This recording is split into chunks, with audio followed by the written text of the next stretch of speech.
দোয়া কুনুতের ছোট একটা শব্দ দিয়ে আমরা আলোচনা করব ইনশাআল্লাহ। এখানে আমরা দোয়া কুনুতের ভিতরে পড়ে আসছি আল্লাহুম্মা ইন্না নাস্তাঈনুকা ওয়া নাস্তাগফিরুকা ওয়া নু'মিনু বিকা ওয়া নাতাওয়াক্কালু আলাইকা ওয়া নুসনি আলাইকাল খায়র ওয়া নাশকুরুকা। আজকে শব্দ হবে অনাশকুরুকা, আয় রব্বুল আলামিন তোমারই কৃতজ্ঞতা প্রকাশ করতেছি, মানে তোমার শুকরগুজারি করতেছি।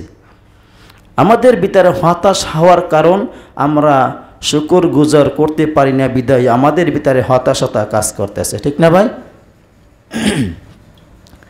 ওয়ানাশকুরুকা, এবং তোমারই কৃতজ্ঞতা প্রকাশ করতেছি। নামাজের ভিতরে বলতেছি দোয়া কুনুতে। আসলে কি নামাজের পরে আমাদের এই চিন্তা চেতনা কি থাকে? আমরা কি নামাজে বলেছি, নামাজের বাইরে কি কাজ করতেছি, এইটা আমাদের ভিতরে বেশি একটা থাকে না, থাকে ভাই?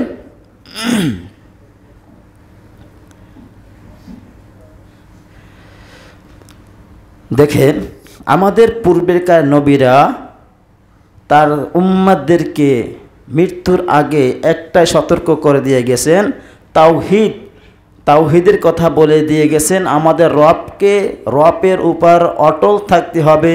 সেই রবের পরিচয় তুলে ধরেছেন প্রত্যেক নবী তার উম্মতের সামনে, ঠিক না?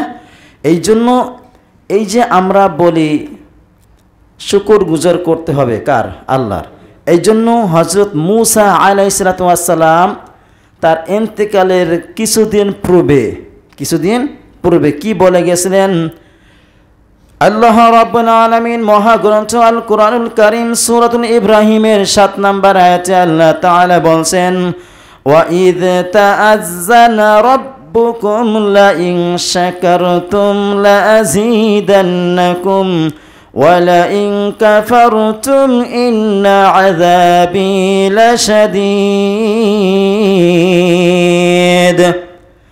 আল্লাহ রাব্বুল আলামিন আমাদের কাছে মেসেজ পাঠিয়ে দিয়েছেন, আমাদের কাছে বর্ণনা করে দিয়েছেন, ও আমার প্রিয় হাবিব, আপনার পূর্বে যেই নবী প্রেরণ করেছিলাম, আপনার পূর্বে যত নবী অবগত হয়ে গিয়েছে, সবার একটাই দায়িত্ব ছিল, একটাই দাওয়াত ছিল, লা ইলাহা ইল্লাল্লাহ, আল্লাহ ছাড়া অন্য কোনো ইলাহা নাই, আল্লাহ ছাড়া অন্য কোনো বিধানদাতা নাই, আল্লাহ ছাড়া অন্য কোনো আইনদাতা নাই, আল্লাহ ছাড়া অন্য কোনো সৃষ্টিকর্তা নাই।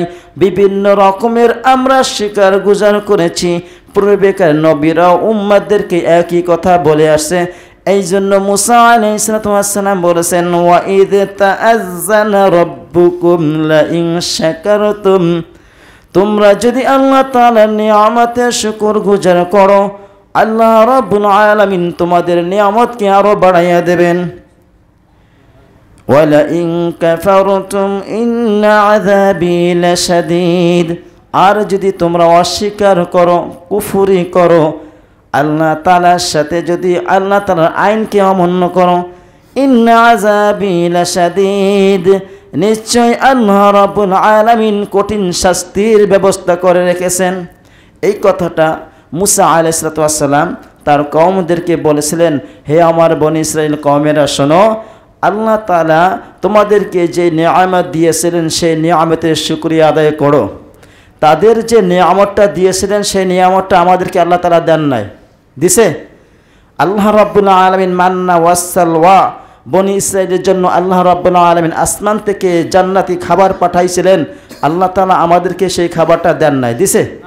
তাহলে ওদেরকে যে নিয়ামতটা দিয়েছেন সেই নিয়ামত পাওয়ার পরেও ওরা কি অস্বীকার করলো, না শুকরিয়া করলো?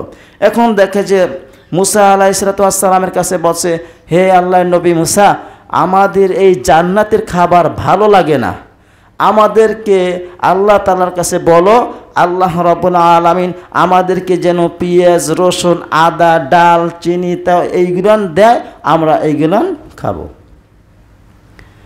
সুখী থাকতে ভূতি কিলাই, কথা আছে না? ওদেরকে কোনো রান্না বান্না করার দরকার ছিল না, কোনো মাঠে ঘাটে এমন পরিশ্রম করার দরকার ছিল না। ছিল খাবার খাওয়ার জন্যই তো মানুষে গাড়ি চালায়, মানুষ মাঠে ঘাটে কাজ করে, মানুষে বিভিন্ন রকমের কষ্ট ক্লেশ করে, কিসের জন্য? দুইটা খাবারের জন্য, ঠিক না? এই জন্য মুসা